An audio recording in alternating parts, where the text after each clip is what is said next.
の作り方。260緑に空気を入れます。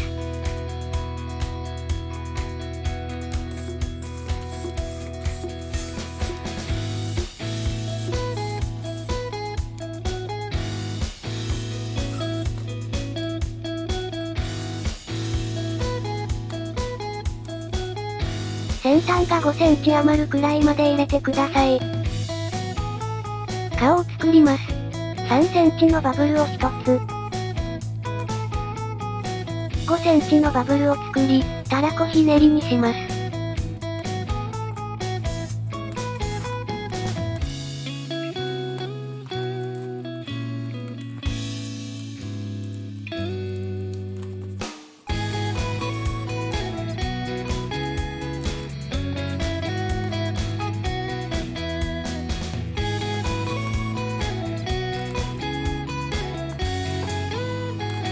体を作ります。9センチのバブルを2つ作り、たらこひねりにします。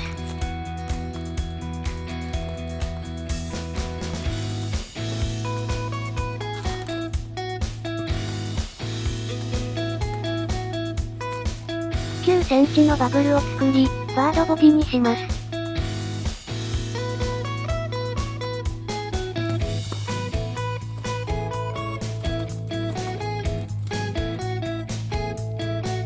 こんな感じになります。尻尾を作りましょう。最後から9センチくらいのところでひねります。ひねり合わせてください。大きな輪っかは止まり木になります。止まり木の角度を調節します。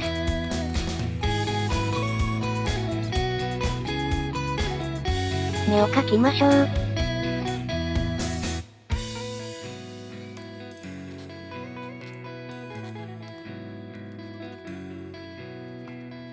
これで完成です。お疲れ様でした。